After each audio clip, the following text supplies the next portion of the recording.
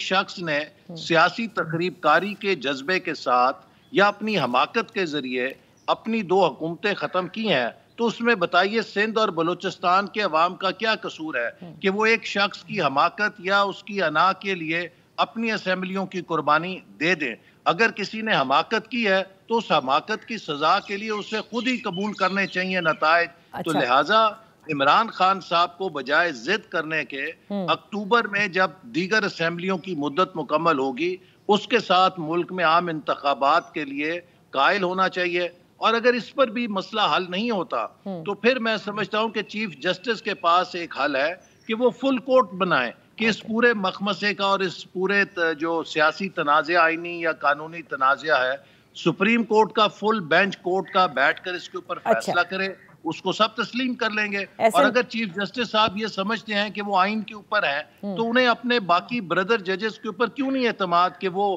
آئین کے ان کے موقف پہ ان کا ساتھ دیں گے۔ احسن اقبال صاحب، آپ جس کو حماقت اور انا کہہ رہے ہیں، لیکن بہرحال آپ سب کہتے تھے اگر الیکشن چاہیے عمران خان کو تو اپنی 2 حکومتیں توڑ لیں اور اس کے بعد جو ہے کروا لیں الیکشن، لیکن دیکھیں نا نہیں ہوئے۔ بہرحال تھوڑا آگے چلتے ہیں، یعنی اب جو مذاکرات جس پوائنٹ پر ختم ہوئے اس کے بعد بحالی کا کوئی چانس ہے یا نہیں؟ I just wanted to know that۔ دیکھیے جو خان صاحب کو ہم کہتے تھے کہ اپنی حکومتیں توڑیں اور الیکشن کرا لیں، ہم تو انہیں اس حماقت کی دعوت دے رہے تھے، اور خان صاحب نے ثابت کیا کہ وہ واقعی اتنے اب میں وہ لفظ نہیں استعمال کرنا چاہتا کہ وہ اتنے نالائق ہیں کہ انہوں نے اس پھندے کے اندر خود کو پھینک کے اپنی حکومتیں اپنے ہاتھ سے ختم کر لی۔ تو اگر کسی نے کوئی اپنی نااہلی، نالائکی یا حماقت کی ہے تو اس کی سزا اسی کو ملنی چاہیے۔ اچھا، تو مذاکرات کی بحالی کے حوالے سے آپ نہیں بتائیں گے کہ کوشش کی جائے گی کہ نہیں، کیونکہ آپ پہ الزام لگایا ہے؟ ہم بالکل مذاکرات پہ یقین رکھتے ہیں اور ہم چاہتے ہیں کہ مذاکرات کے ذریعے اس مسئلے کا حل نکالیں اور پھر پی ٹی آئی کو دعوت دیتے ہیں۔ دیکھیے مذاکرات اس وقت جہاں تاریخ کے اوپر ہونے چاہیے اس سے زیادہ اہم یہ ہے کہ الیکشن کے ضابطۂ اخلاق پہ بات ہونی چاہیے تاکہ جو اگلا الیکشن ہے وہ غیر متنازع ہو۔ پاکستان اگلے انتخابات کے بعد کسی نئے سیاسی بحران کا متحمل نہیں ہو سکتا، جس پہ وہ اگری کر چکے ہیں، جس پہ وہ اگری بھی کر چکے ہیں، جو انہوں نے جواب بھی داخل کرایا نا کہ انہوں نے ہم سے یہ کہا کہ جو بھی رزلٹ آئے گا آپ نے قبول کرنا ہوگا، وہ ہم نے مانا۔ لیکن فواد چودھری صاحب کہتے ہیں کہ مذاکرات کو سبوٹاج کرنے میں ایک فیکشن کا ہاتھ ہے مسلم لیگ نون کے ودن، جس کو مریم نواز صاحبہ سپورٹ کرتی ہیں، اور اس میں انہوں نے آپ کا نام بھی لیا کہ احسن اقبال صاحب ہوں، خواجہ آصف ہوں، یہ مذاکرات سبوٹاج کرتے ہیں۔ دیکھیے میں تو بہت شروع سے کہتا رہا ہوں کہ پی ٹی آئی کو سڑکوں کی بجائے مذاکرات کی ٹیبل پر آنا چاہیے، اور سیاست کے اندر، جمہوریت کے اندر ہر مسئلے کا حل مذاکرات کے ساتھ ہوتا ہے۔ تو کوئی بھی ڈیموکریٹ کبھی مذاکرات کی نہ مخالفت کر سکتا ہے نہ اسے اپوز کر سکتا ہے۔ احسن اقبال صاحب قطع کلامی کے لیے معافی چاہوں گی، ایک چھوٹی سی بریک لے لیتے ہیں، بریک کے بعد یہیں سے گفتگو کا آغاز کریں گے۔ ویلکم بیک، ان فوکس ہیں احسن اقبال صاحب، وفاقی وزیر برائے planning and reforms. Ahsan Iqbal صاحب یہ فرمائیے گا، یہ بڑی خبریں تھیں اور کل پرویز الہی صاحب نے بھی جب وہ ریلی میں شرکاء سے خطاب کر رہے تھے تو وہ کہہ رہے تھے کہ حکومت جو ہے وہ چیف جسٹس کو ہٹانا چاہتی ہے، لہٰذا ان سے اظہار یکجہتی کے لیے، ان کے سپورٹ کے لیے، عدلیہ کے لیے ہم سب باہر نکلے ہوئے ہیں۔ یہ خبریں بھی بڑی سرگرم تھیں کہ پتہ نہیں حکومت کون سا کوئی ایگزیکٹو آرڈر کے تحت ایسا کچھ کرنے کو ہے یا کچھ سوچ رہی ہے۔ دیکھیے اس وقت جو پی ٹی آئی ہے اور جو موجودہ چند ججز کا نیکسس ہے، اس کے اوپر تو پوری قوم کو خود عمران خان صاحب اور پی ٹی آئی ایک ایلیبائی دے رہے ہیں یا وہ ثابت کر رہے ہیں کہ یہ بات درست ہے۔ اور آپ کو معلوم ہے کہ ایک خاتون جرنلسٹ ریما عمر صاحبہ نے حال ہی میں 2017 سے جو سپریم کورٹ کے سیاسی طور پہ متنازع فیصلے ہیں جس میں پی ٹی آئی کے موقف کی حمایت ہو رہی ہے اور مسلم لیگ نون کے خلاف فیصلے آ رہے ہیں، چند ججز ہیں جو تمام بینچز میں کامن ہیں، اور جس سے صاف ظاہر ہوتا ہے کہ ایک مخصوص جج صاحبان کا گروپ ہے جو پاکستان کی سیاست میں عمران خان جن کو استعمال کر رہے ہیں اور وہ عمران خان کو چھتری فراہم کر رہے ہیں۔ یہی وہ چیز ہے جس سے پاکستان کی عدلیہ کا تشخص اور کردار متنازع ہو رہا ہے، اور اس کا حل صرف ایک ہے کہ فل کورٹ بنایا جائے جس کے اوپر سب فریقین کو اعتماد ہے۔ اور اگر یہ معاملہ اسی طرح جاری رہا تو خدا نہ خواستہ اس کا نقصان جہاں ملک کے لیے ہوگا، عدلیہ کا سب سے زیادہ نقصان ہوگا، اور یہ ملک کا نقصان ہے، قوم کا نقصان ہے۔ دیکھیے رول آف لا اس کو کہتے ہیں جس سے امن آئے، استحکام آئے۔ جب کورٹ کے فیصلے معاشرے کے اندر بحران اور انتشار پیدا کریں تو پھر وہ رول آف لا نہیں ہے، وہ رول آف جنگل کی زیادہ نمائندگی کرتے ہیں۔ اچھا احسن صاحب، آپ نے بہرحال اپنا موقف دیا، لیکن میں اس سے لوب ان کرنا چاہوں گی۔ سینیٹر عرفان صدیقی صاحب نے اپنے کالم میں اب جنرل باجوہ کے حوالے سے لکھا کہ ڈان لیکس کے بعد ایک وقت آیا تھا کہ جب نواز شریف صاحب ان کو ہٹانا چاہتے تھے۔ اسی لیے میں نے آپ سے یہ سوال کیا کہ چیف جسٹس کے حوالے سے کیا ایسی کوئی آپ لوگوں میں گفت و شنید ہو رہی ہے، جو یہ اطلاعات بار بار تحریک انصاف سے ملتی ہیں کہ آپ ہٹانا چاہتے ہیں چیف جسٹس کو؟ دیکھیے ابھی ایسی کوئی بات ہمارے کسی بھی فورم کے اوپر زیر بحث نہیں آئی، لیکن جیسے قومی اسمبلی نے اس بات کا وہاں پر مختلف ہمارے نمائندوں نے بھی برملا کہا ہے کہ پاکستان میں ایک تاریخ ہے، جوڈیشل مرڈر ہوا ذوالفقار علی بھٹو کا، یوسف رضا گیلانی صاحب کو نااہل کیا گیا، نواز شریف صاحب کو ایک لطیفہ کیس کے اندر کہ پاناما کا کیس بنایا اور اقامہ کا بنا کر کہ بیٹے سے تنخواہ نہیں لی، نااہل کر دیا گیا۔ پھر ان کے اوپر پابندی لگائی گئی کہ وہ کوئی پارٹی کا عہدہ بھی نہیں رکھ سکتے، اور یہ جو پاکستان کے وزرائے اعظم کو فارغ کرنے کا سلسلہ ہے جوڈیشل کو کے ذریعے، اس کو اب برداشت نہیں کیا جائے گا، اور اگر کوئی ایسا انتہائی قدم اٹھایا جائے گا تو یقیناً پھر پارلیمنٹ بھی اس کے بارے میں سوچے گی کہ ہم اس کا جواب کیسے دے سکتے ہیں۔ لیکن اب پاکستان کے منتخب نمائندوں کو چند حضرات، جج حضرات کی پسند ناپسند کی بھینٹ نہیں چڑھنے دیا جائے گا۔ اب آخری سوال پر آ جاتے ہیں جو بجٹ کے حوالے سے ہے، جو آپ لوگوں کا موقف ہے کہ بجٹ جب تک نہیں ہوتا، ٹریڈ پالیسی ہے، IMF کے معاملات ہیں، اس وقت تک الیکشن نہیں کرائے جا سکتے۔ مجھے یہ بتائے گا کہ بجٹ کیا آپ کوئی مقبول ترین بجٹ پیش کرنا چاہتے ہیں؟ کیونکہ تحریک انصاف یہ سمجھتی ہے کہ آپ ایسا بجٹ پیش کریں گے جاتے ہوئے جو آنے والے لوگوں کے لیے ایک بارودی سرنگ ثابت ہوگا، یعنی ٹھیک اسی طرح جو الزام آپ تحریک انصاف پر لگاتے ہیں۔ دیکھیے کیا ہم اپنے لیے بارودی سرنگ بچھائیں گے؟ انشاءاللہ اگلے الیکشن کے بعد ہماری ہی حکومت واپس آئے گی، لہٰذا یہ جو بجٹ ہے یہ ایک ذمہ دارانہ بجٹ ہوگا، کیونکہ ہمیں ملک کے مسائل کا احساس ہے، اور ہم وہ غلطیاں نہیں دہرائیں گے جو عمران خان صاحب کر گئے ہیں کہ اپنے چند سیاسی فائدوں کے لیے انہوں نے پورے ملک کا مستقبل داؤ پہ لگا دیا، اور اپنی ارریسپانسبل اکنامک مینجمنٹ سے پاکستان کو اس معاشی بند گلی کے اندر دھکیل دیا ہے، جس میں آج پاکستان کے عوام بدترین مہنگائی اور بے روزگاری کا شکار ہیں۔ ہم معیشت کو بحال کر رہے ہیں اور اسی سمت کے اندر، اسی رخ کے اندر اگلا بجٹ بنائیں گے۔ احسن اقبال صاحب، تو اس کا مطلب باوجود اس کے کہ اس وقت اتنی ریکارڈ مہنگائی ہے، آپ لوگ پورے اعتماد ہیں کہ اگلے الیکشن میں جب بھی وہ ہوتے ہیں آپ لوگوں کی ہی حکومت بنے گی؟ دیکھیے پاکستان مسلم لیگ نون کا جو ووٹر ہے وہ جانتا ہے کہ مسلم لیگ نون نے 2013 اور 18 کے درمیان مہنگائی کے جن کو بوتل میں بند کر دیا تھا۔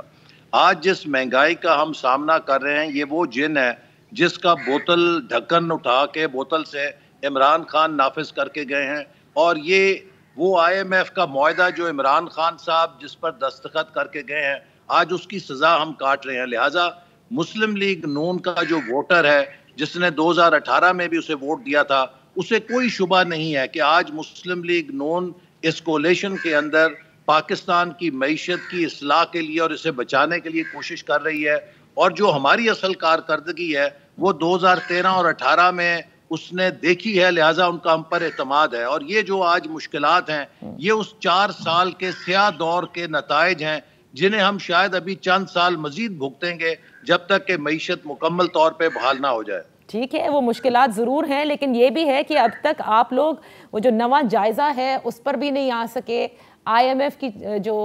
ڈیل ہے وہ آن ٹریک نہیں ہے، اور ہر دفعہ بتایا جاتا ہے کہ بس ہونے جا رہی ہے۔ جی اس میں جو تعمیر نو ہے، جو بحالی ہے، اس کے نتائج آ رہے ہیں۔ آپ نے دیکھا ہے کہ ہماری جو زرعی معیشت ہے اس کے اندر کسانوں کے پاس سرمایہ اور فاضل آمدنی آ رہی ہے، جس کے نتائج پوری معیشت پر آئیں گے۔ جب رورل اکانومی میں کسان کو پیسہ بچتا ہے تو وہ اس سے کپڑے خریدتا ہے، اس سے اپنے بچوں کے لیے سامان خریدتا ہے، وہ گھر کی تعمیر کرتا ہے، ڈیمانڈ کریٹ ہوتی ہے۔ اسی طرح جو IMF سے بھی معاہدہ ہوگا اس سے روپیہ مستحکم ہوگا، اس سے تھوڑی مہنگائی کنٹرول ہوگی. اب روس کے ساتھ ہم سستے تیل کے لیے معاہدہ کر رہے ہیں, سستا تیل بھی انشاءاللہ قریب آنا شروع ہو جائے گا. تو یہ سارے اشاریے ایسے ہیں کہ جو لوگوں کو مستقبل کی تصویر دکھا رہے ہیں کہ ہم نے جو اقدامات اٹھائے ہیں آنے والے وقت میں اس کے بہتر نتائج آئیں گے, اور اسی لیے لوگ اب دوبارہ اس حکومت کو ووٹ نہیں دیں گے جس نے پاکستان کو تباہی کے کنارے لا کر گڑھے میں پھینکا, اور ہم تو اب اس کو اس گڑھے سے نکال رہے ہیں. بہت بہت شکریہ وفاقی وزیر برائے پلاننگ اینڈ احسن اقبال صاحب فار پارٹیسپیٹنگ ان فوکس. دیکھتے ہیں کہ معاملات کہاں تک جاتے ہیں. 14 مئی کو الیکشن کرانے میں سپریم کورٹ کامیاب ہوگی یا کوئی بیچ کا راستہ نکالا جائے گا. That's all for today. انشاءاللہ پھر آپ کی خدمت میں حاضر ہوں گے. اپنا خیال رکھیے گا. اللہ حافظ.